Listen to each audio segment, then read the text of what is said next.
Hello and welcome back to the worst Warmachine channel on the internet. I'm Malorian, and it's time for another Warmachine Weekly. Now, we have another topic that was voted on by the patrons there, but this one was also suggested by someone, and it was suggested by Maxime Rosa. And what the question was is, let's talk about terrain placement. Talking about terrain placement for like tournaments, competitive play, but also for just being scenic. And this is a great conversation to be had, but I also realize that this is going to be two separate conversations. So before I get any deeper, I want to address this and let you know that you can jump to whatever part of this conversation you want using the description below, because part of this is going to be talking about from that competitive side, right? If you're going to a tournament, if you want to have a very competitive game, this is how you should be doing your terrain on the table. And that's a lot for the people, my listeners here and viewers, that want to be learning how you're dealing with this when you want that competitive sort of play.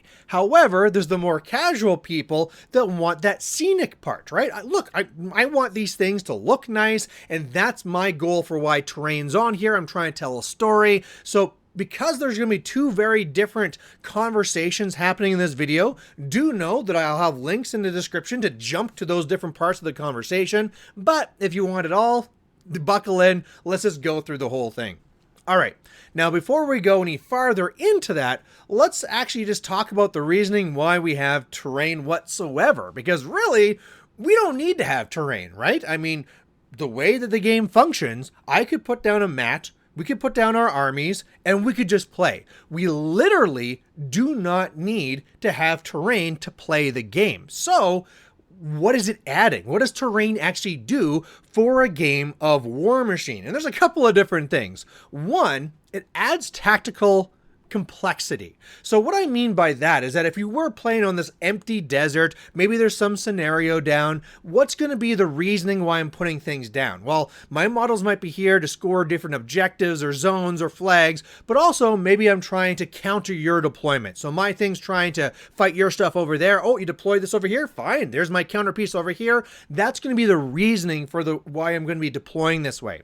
Once there's terrain down, well, this is, like I said, makes things a little bit more complicated, because now it's like, oh, well, now that this piece is here, I need to put something that's going to be working around that. Oh, I have a piece that gets a benefit in this terrain, so I want to be moving around with this. Oh, no, you have this, you're going to be getting this benefit. Okay, I better now do this to try and deal with this advantage that you have on the board. And so it's really adding on, and there's a lot of complexity here based on what the terrain is, but it's just adding in that extra tactical flavor to your actual game there, as opposed to an empty board. Let's just go and play.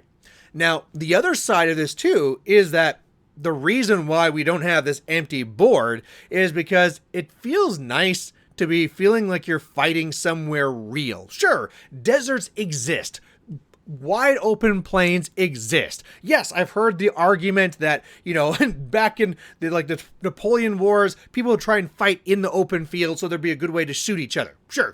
I get that. However, as far as like trying to get immersion into the story and feeling like this is a real battle going on, it feels more real when there's scenery on there, right? It looks like a real place when all of a sudden there's buildings and there might be a forest and there might be a pond over here and this and that and the other thing, right? Now all of a sudden it's kind of like building the story in your mind. You can get immersed into the story and enjoy the game that much more. Again, depending on the type of player you are, you might be leaning more towards one or the other, but it's good for us to start this conversation understanding why we're even having this conversation whatsoever. So with that in mind, first timestamp, we're going to go and now talk about what it's going to be for terrain if you want to be doing something competitive. So maybe you're coming at this because you're a tournament organizer. Tomorrow, I'm running a steamroller, and so when I put down the terrain on the table, I need to keep these things in mind from a competitive standpoint. Or maybe this is just a one-off game, right? You're going down for your random Thursday Warmachine game,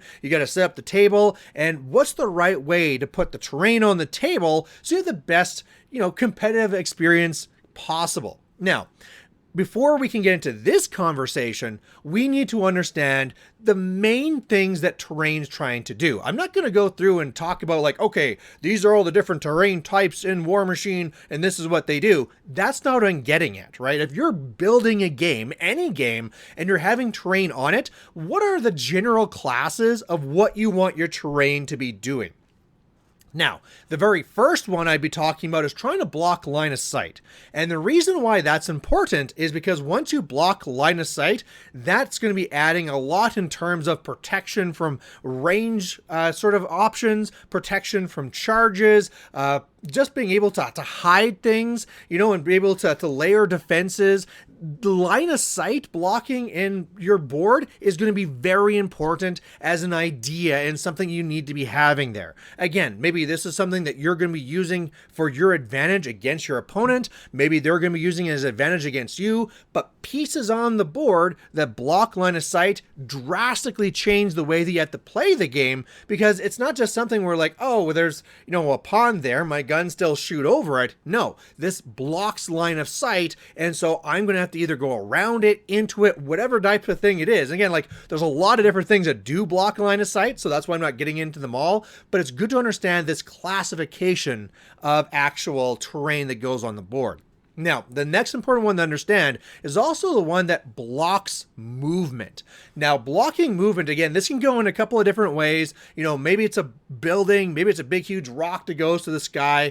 Maybe it's something where you can actually see through it, but it doesn't allow you to move through it. Again, there's lots of different ways you can build this concept, but that main idea that you can't move through it is also very, very key. Now, the reason why this one's so much different than the line of sight one is that idea where you would have to go around this thing. Again, sometimes the thing that blocked your line of sight will also be something you can't move through, but they are different concepts. And for this one here, the reasoning is that when I'm trying to deal with this, I'm going to have to decide, are my forces all going to go one way, or am I going to split them in some way? Like I'm going to be having this little piece go here, half and half, whatever it is. And that right there is a tactical decision that you have to make, right? Okay, do I need to make this small little contingent force that's going to be going over here because there's an objective they have to be going after? Or maybe this is almost like setting up two mini games where like my force A is going to be fighting your force A and my force B is going to end up fighting your force B. So we're both trying to make those two piles right, so we're winning both sides at the same time, right? Like that sort of an idea. But at the same time, it's also adding the additional tactical layer of it where it's something that can be used aggressively and defensively. So if I see my opponent splitting their forces, great. I can like jump on one side, throw everything into that, and almost leave that whole thing then blocking them from being able to come back at me, right? If they go up to on either side, let's say my microphone is it. So their forces are divided on either side, and then they come crashing and destroy one side. This side might want to fight back, but there's a microphone in the way, so they can't get there, right? You get what I'm saying. So that's a very important thing to use, or maybe just the same thing too, where they can't be moving through this. So much like what we're talking with the line of sight,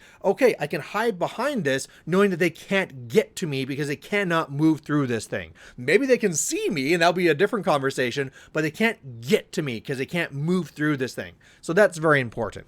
All right. Next piece of the terrain that of a classification that we need to be talking about are things that are defensive. And again, there's so many defensive things. You could also argue that the first two things are defensive, but let's more get to the point of this. This type of thing might be a trench, it might be a wall, it might be something that gives concealment, cover, whatever little terms you give it.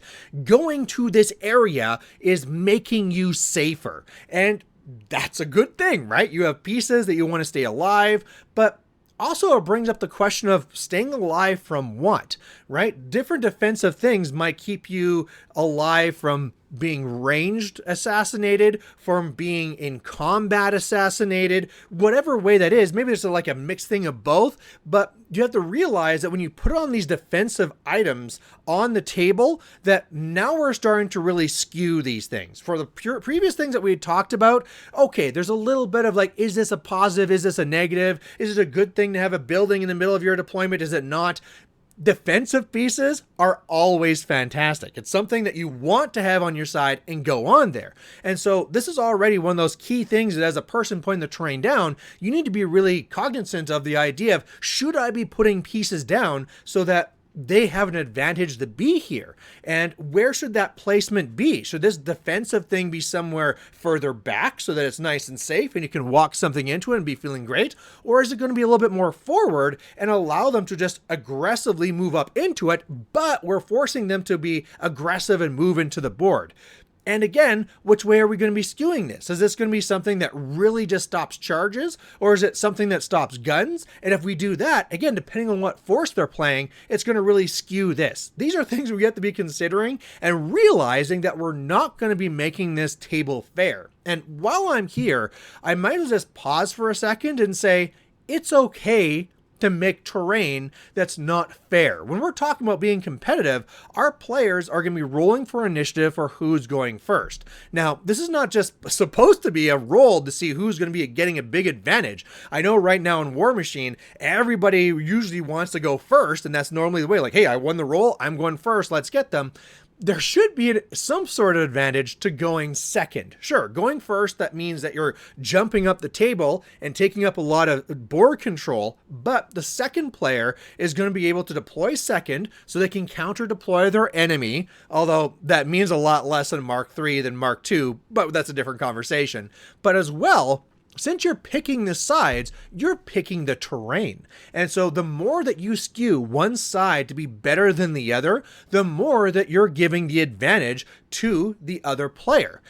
If I ever go and I see a table that is just like, okay, on one side, they got a trench and a wall, there's some things on the middle, and on the other side, oh, they have an acid pit. You will have people walk by and be like, oh, what a garbage table. Who set this up? Look, there's defensive things on this side, but on that side, all they have is like an acid thing that's going to hurt them. That's ridiculous. Who made this? This TO's garbage. And yet, those same people will have a conversation later saying like, oh, this game is really messed up. I mean, like, of course you always want to go first. Why would you ever want to go second? These are the reasons. These are the reasons that you need to be putting in there. So when somebody wins the roll, they're like, oh, wait a second, I might want to have those defensive pieces. So I actually might want to go second just so I could be picking that side. So embrace that as a person that's setting up terrain, and that this is something that you should be actually thinking about.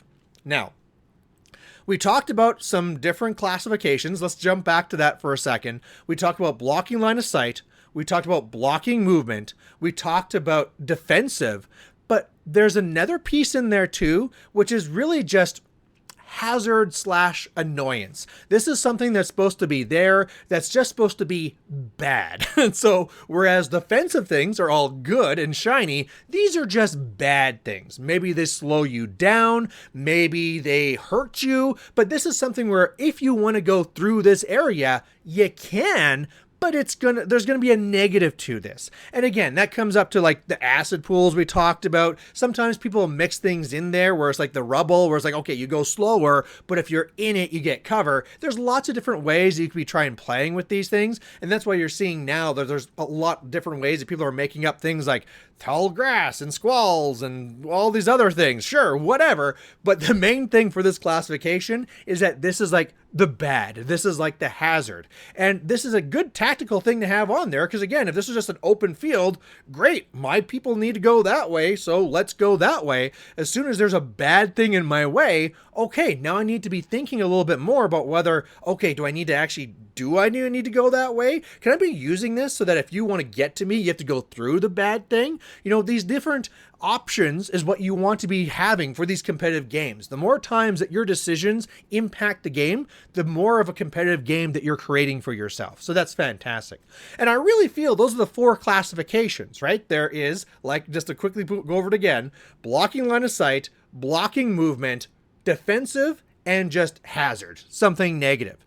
So now that we have that in mind, how should you actually be setting things up on the board? This is all great, Mallory, and you told us what terrain is. I knew that already. How should you now be putting this on the table here? And I feel that to just quickly answer this, there's no right way to do this from a competitive standpoint. In fact, I feel that if you're running a tournament and you have 30 tables, so a good sized tournament, you actually want to be having degrees of terrain going across all these.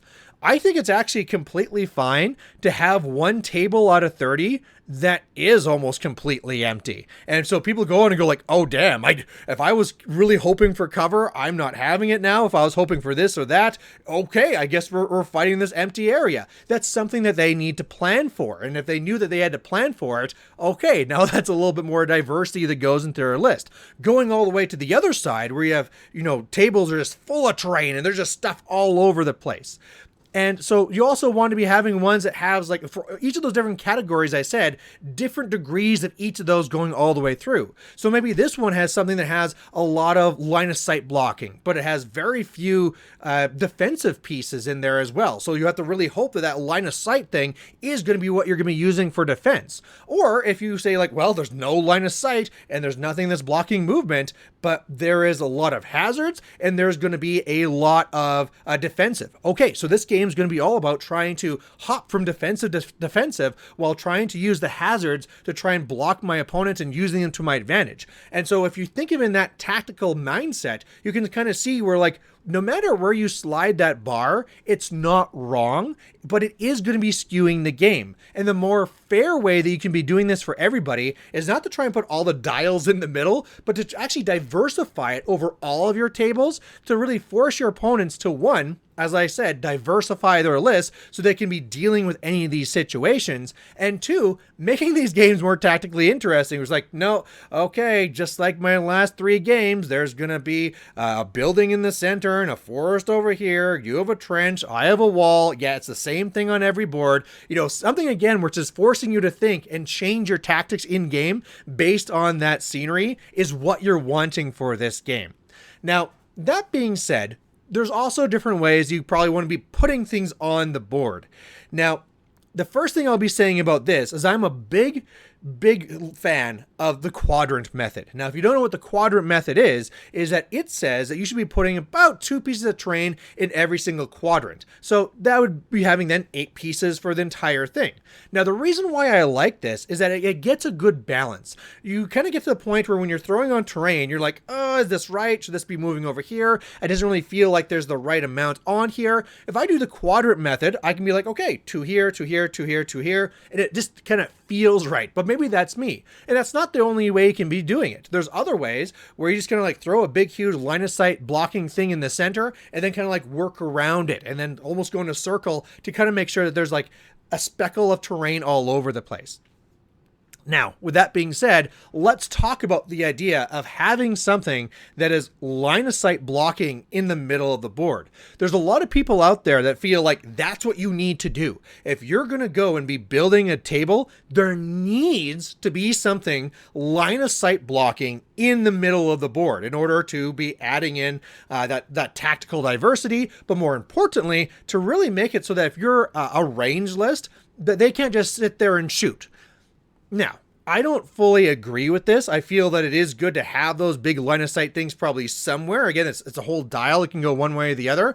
However, it's also good sometimes to have a table that is supporting shooting. That's okay, right? That's not the worst thing in the world. Also note that you might feel that the terrain on the table right now is fair and being like, okay, there's a building here, there's a forest here, if there's a person with guns, they're still shooting range, like it'll all be fine. Well, there's a lot of things in the game right now that makes additional clouds, that makes additional terrain. And they'll take those clouds, fill in that gap between the two, and now there's no line of sight going across all of this. So you also have to be keeping that in mind when you're trying to be like, oh, well, is this fair to this or that?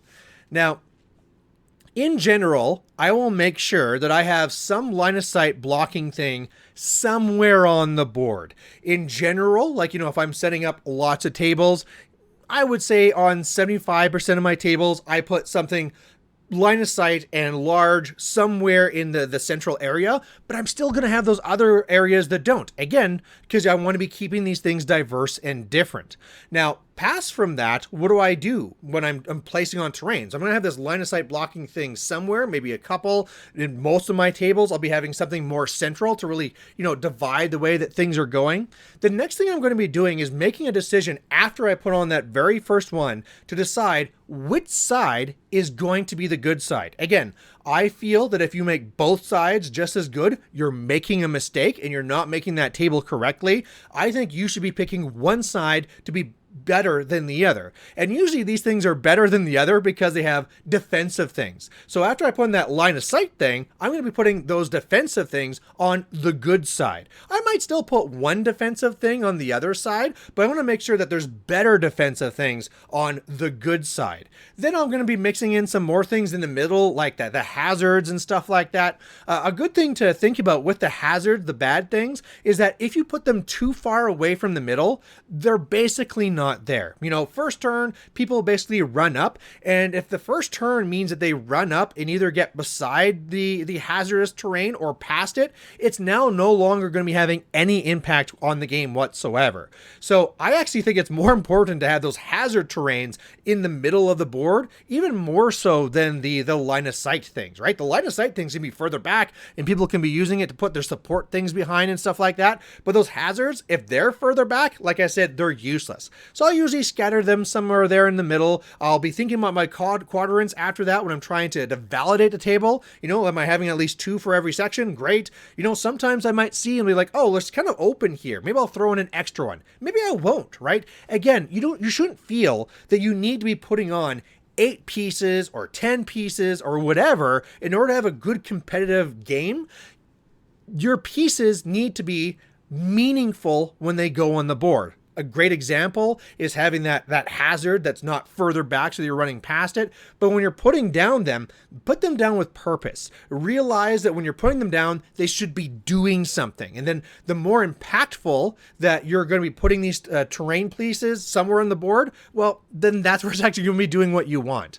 Now, with that being said, this is where we get to how your terrain is going to be interacting with your scenario, because that's really what's driving this, right? The whole idea that I'm going to be standing back with guns, well, no, because if I truly do that, I'm going to lose on scenario, right? Warmachine is all about bringing you to the center, getting you to try and go after these scenarios. So if people are going there, those are obviously the areas where you need to be building your terrain around.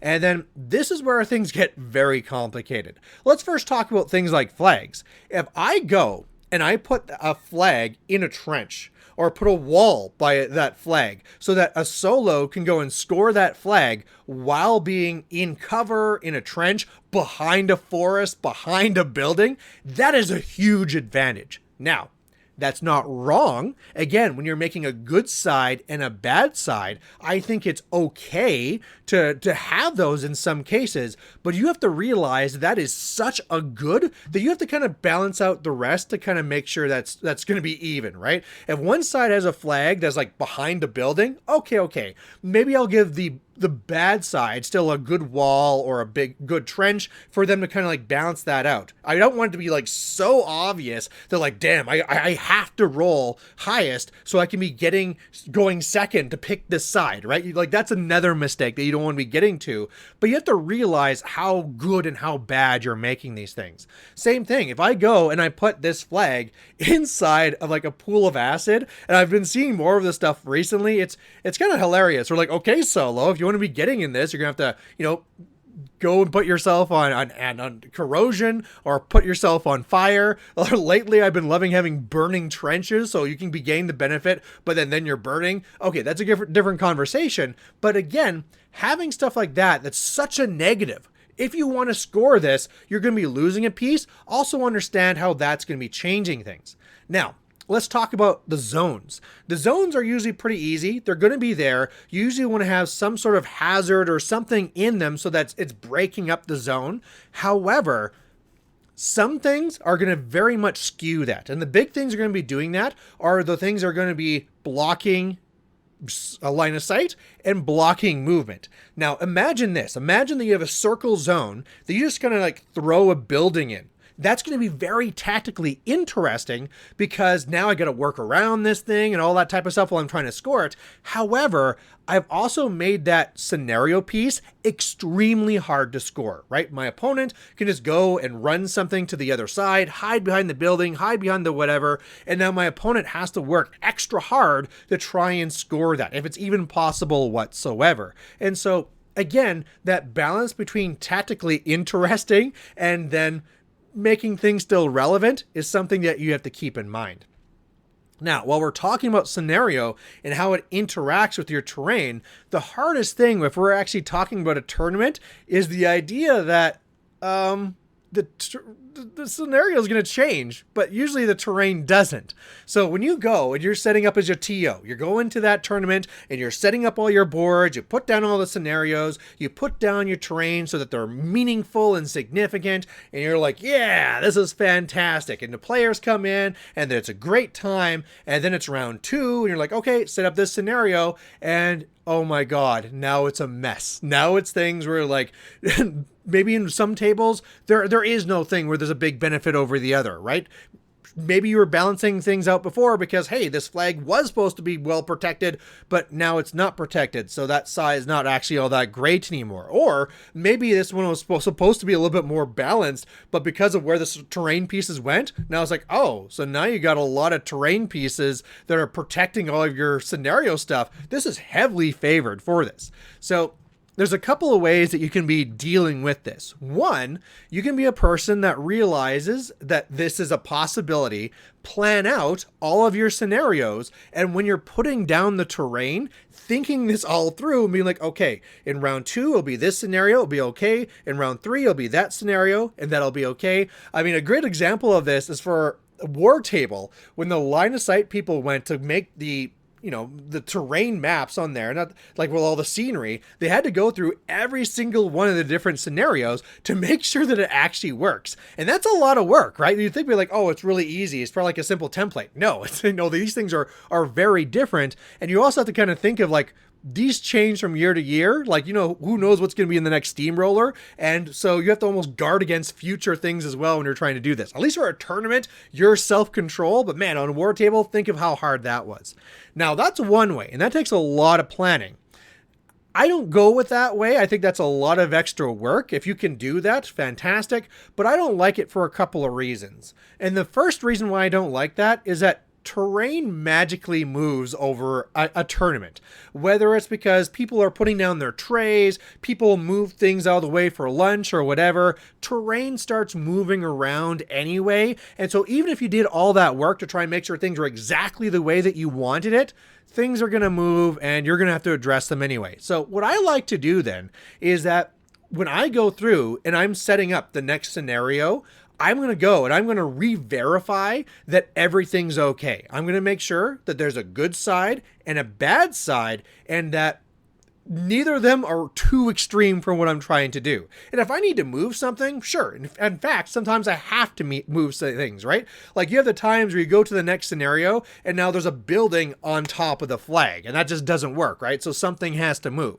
So those are obvious, but otherwise you need to do this. Even if you're the type of TO that gets your players to do scenario, right? If you say like, okay, give me your results. Here are the pieces for the next thing. Please set up, spread the net, whatever. You need to walk around before game start and just make sure that you validate all of the terrain and making sure that it's okay. It's something that you need to do. Otherwise, if you don't, I mean, maybe you'll be lucky and everything will work out, but you're running the risk that somebody's going to come after and be like, no, well, this was ridiculous. There was either no advantage to picking one side or the other, so really whoever rolled higher got a big advantage in that game, or it was such an extreme advantage that, again, you wanted to win the roll so you could go second. So you got to kind of find a way to try and balance that out.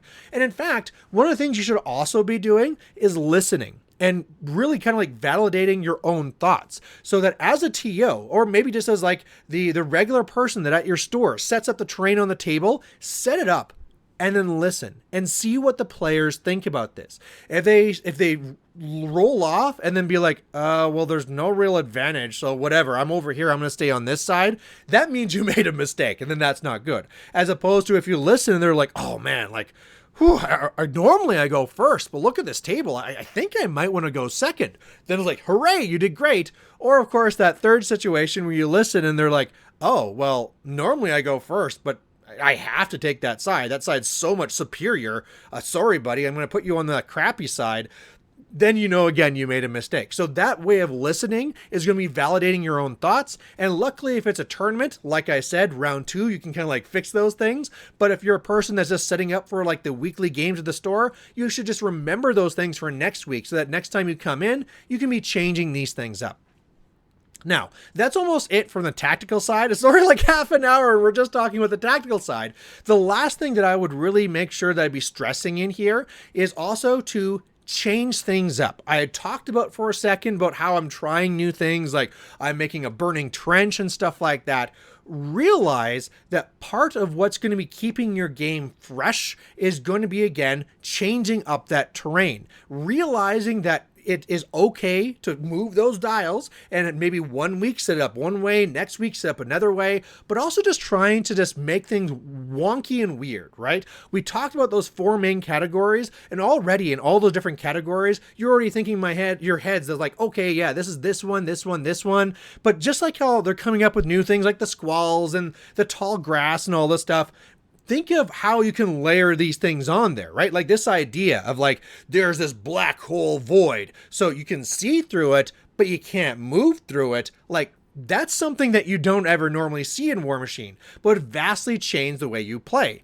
Again, flyers are something that just like fly over and ignore terrain. That is bad tactically, right? If you have flyers and you don't care about terrain, that means you always want to go first. So use things like windswept. For those who don't look into it, you can go and put windswept as kind of like a status on top of a piece of terrain, which makes it so that if you're flying through that, you're going to be basically going at half speed. It basically makes it so that it's going to be, you know, rough terrain only for flyers. Throw those on there. What we've done locally is actually, you know, one of our patrons here, Darrell, printed off a bunch of these little tokens. And so now I can just be like, boom, that's windswept, and boom, that's corrosive, and boom, that's burning. Mix things up. Hell, make up your own terrain, but just do know that you're doing that for tactical reasons, right? And finding a way to be changing things so that your competitive friends can be looking at this and be like, oh no, I always came here with my gas before and all my angels and my strange bedfellows list, and now I have to actually think. So, you know, like that's the thing that you're trying to do. Just a little poke there at strange bedfellows.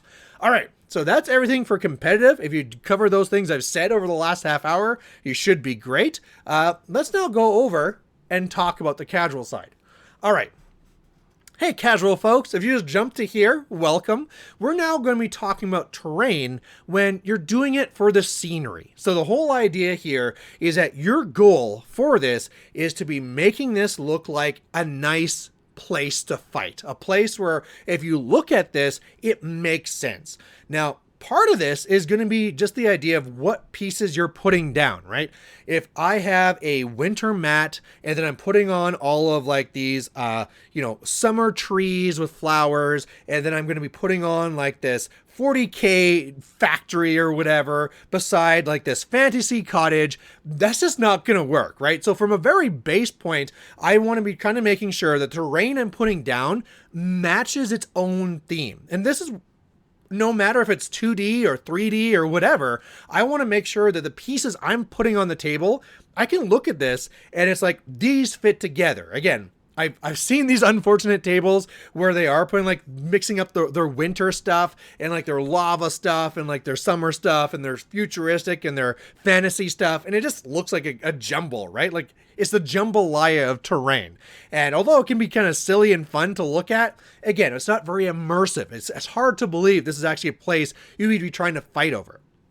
Now, one of the ways that I see people trying to do these things is that they'll try and build a town, and they'll try and build a town that you'd be fighting over. Because that's kind of the idea here, right? If we're trying to be getting immersive, and the idea that, look, we're fighting here for a reason, a good reason to be fighting for this area might be that it's a town, right? So I'm going to be putting some buildings here and maybe a wall around it, and like the lake, this is where they go fishing, and that's okay. However, the only thing that you have to keep in mind here is that if you're doing this, that leads to very highly on the side of blocking line of sight and blocking movement. Now, back in the competitive side, we talk about different classifications, and those were 2 big ones, and they're not bad. There's nothing wrong with doing them. Just realize that if you build your battlegrounds to be as cities all the time or little towns all the time that you're going to be heavily skewing to one side. And maybe you don't care about that, but just do know that is going to be skewing the types of things that will be good in those games. Otherwise, I've seen these things are things where like it's a settlement on one side and forest on the other side, right? Like the idea that we're looking at a city, but the side of a city, right? So that if we go and like shift things over, this half of the board is all going to be like buildings and stuff and walls. And over here, okay, there'll be like the rubble area where they're throwing their garbage. And like, this is where all the forests and stuff are. Like that works out too. Again, that's probably a better balance for it because it's kind of showing it on the two sides. And so it's not going to skew the whole battle, but that's another way to do it. Now, probably a better way to be doing this is doing it around the scenario. Much like how when we talked about the competitive side, we told them, look, the most impactful thing to do with your terrain is something that's going to be working around scenario. The same thing works here around for your scenery as well, because if you make this little scenic area and then there's these random circles and rectangles on the ground, it's still going to kind of like take that away. So maybe think of reasons where like, okay, I want to build this board to be something scenic. And I'm looking on this here, and I got a rectangle over here, and I got a rectangle over here, and circles here. What would make sense for a scene where this battle would be happening? Well, maybe it's something where over here, there's crops, right? And I got a field over here and a field over here, and maybe the raiders are coming in and they're trying to destroy the crops and I'm trying to defend them. How can I make this look like that? Well, what if I go and I put some walls around that grassed area? Because if there was a farm, they're probably going to have some walls around it. There'd be like the farmhouse, so that can go over here. And inside those areas, it would make sense if it was something that showed, like these crops. So maybe that's like these areas would be tall grass or whatever, right? And then like, oh, what am I going to be using for like these objectives? I could just like put down this circle here, but why don't I put down something that looks like, oh, I don't know, like, oh, will this look like a little housing thing for my grain over here, and this will be like a well over there, and those will be the objectives, right? All of a sudden now, whereas before I had the scene in mind and then applied the scenario after, if I start with the scenario and then build the scene on top of it, it's going to be so much more immersive and impactful. It makes sense. It's not that, hey, we're in this city and for some reason I want to be fighting around over here, and for some reason in the middle of the street this is really important. No, these things are important. Let's make up the scene of why they're important. Now, it can be very easy that while you're doing that to go too far, right? If I go and I make it so like these zones are like completely have walls all around them type thing, that can get pretty crazy, but it's also sometimes okay to do that too. Again, we're separating this from being really competitive. So much like the whole conversation we had with like playing inside a town and having buildings all over, we can accept the idea that we're skewing things. And maybe the best way to do that is that from game to game, we have to make sure that we're always changing our process. So if we go into the first time that we do this and we say those two rectangle zones, you know what, those are going to be crops, we're going to be doing this, blah, blah, blah. Well, what that really means is, okay, we skewed this one way the last time, let's skew it a different way this time. And so maybe the reason why those two areas are important this time is because those are like the key streets in the city. So now instead of putting like walls and like tall grass in them, no, those zones are going to be empty. And now I'm going to be lining them with buildings so that those are like the main streets there type thing, right? Like that sort of idea that has different terrain, which is going to be skewing things in different areas. Now, again, because we're talking casual and more so on the scenic, you don't probably care that I'm even skewing things competitively one way or the other, but also just from a person that likes playing the game for this kind of like scenic feel, if I start doing the same scene, like the first time was cool, right? Like, oh yeah, that was awesome. The second time, yeah, that was good. Third time, can we try something else now? So even just for that, it's a good idea to try and change things around.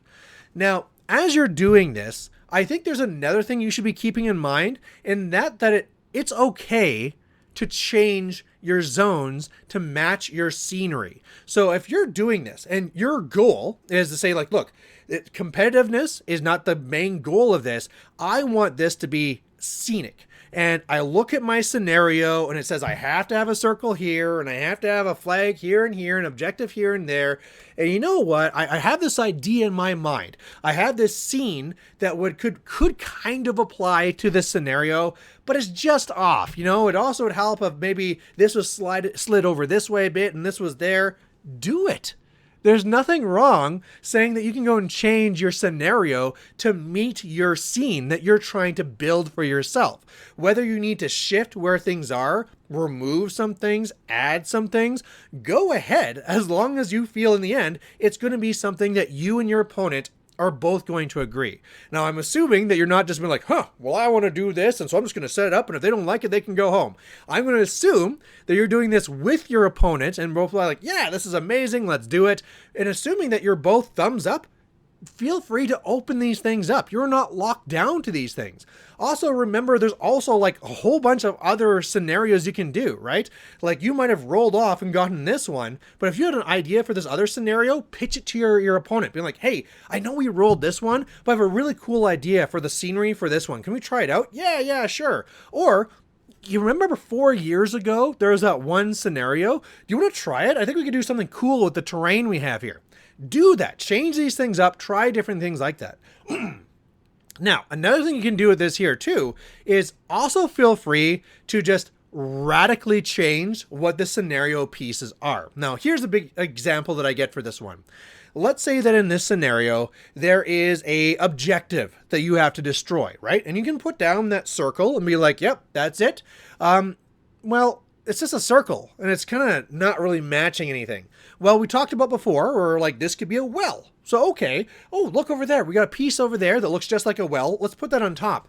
Well, you know, like objectives are 50 millimeter and this well is like a square. It just won't work. And like the square is bigger than the 50 millimeter, so we can't even really put it inside. Yeah, that's not going to work. No, make it work. Get that circle out of here. Put that square, well on there. Use it. Here's another one. Think of a flag, right? A flag's a very easy thing, but the flag for a scene doesn't always make sense. There's not a lot of times when you're making a scene up in your head that the enemy warriors are going to be running in and try and grab a flag for whatever reason, right? Like we're not always playing capture the flag when it comes to these scenes. What if that flag that you're trying to score was a house? Malorian, no, you can't do that. You have to understand, Malorian, flags are circles. You can see through them. You can move through them. And buildings aren't that. So, Malorian, you've gone crazy. Get out of here. No. Stay with me. Listen to me. Doesn't it make a lot more sense that instead of like, I'm going to run and try and claim this flag, what if I put a building there? And my objective is to go in and claim something of that building. So in order for me to score it, I have to have a model, a solo, in base to base with that building, and then it can't be contested. So no enemy models within 4 inches of it. Sure, why not? There's no reason why that can't work, right? I just need to really just open up my mind to these other options, propose them to my opponent, and if they give the thumbs up, we do it. It's so easy. And then, of course, when you go and look at your table, it feels so much better, right? This idea that this thing that was just giving me a flag sticking up there for no reason, and now it makes sense, right? Like, yeah, in this scenario, we need to go and we have to capture that building. We need to do whatever. Maybe there's like something else you have that looks like there's a little like computers or machines or something. Okay, they might be odd shapes or whatever. Put those at all those different locations. Great, we're trying to go after these machines and change the coordinates or control like this jack over here. Whatever story you're making for it, you can do that through your terrain. Same thing for the zones, right? Look, this zone is a rectangle, like I'm okay. We're going to say it's a field and it could all be tall grass, but God, help me. If you go and change this from not being a rectangle, there's going to be a fight. Like, open yourselves up. If you got a piece of terrain that, let's say it looks like a temple, and this temple is, a little bit wider and it's a little bit rounded on one side, but you could understand that maybe you're fighting over this temple. And so by being in the temple, that's the zone you're trying to fight for. Okay, take that boring rectangle, throw it away, throw on the temple. The sizing won't be right, but the scene and the story will be amazing. It's a trade-off you're making, but again, if that's your real goal, that you want this game to be immersive, hell, do it. Make it make sense for you and what you're trying to achieve. So all these things are available to you. And I think if you're just willing to do that, so again, let's go and kind of take this section from the beginning. If you decide that you're going to start with the scenario and then apply the scene to it, that's going to be your best way for going to try and make this as immersive as possible. And then after that, if you make sure that it's okay to heavily theme things, even though that you know you're skewing things one way or the other terrain-wise, just change it up from week to week, game to game, and it's okay. And then finally, realizing that you can really change some of these things up, whether you're moving terrain, moving scenario, changing scenario, that's all fine. Or even finally, opening up your mind to vastly changing the scenario and saying that this flag is a house and this zone is now a temple. You're going to find that you can make the wildest and best scenes possible for your games.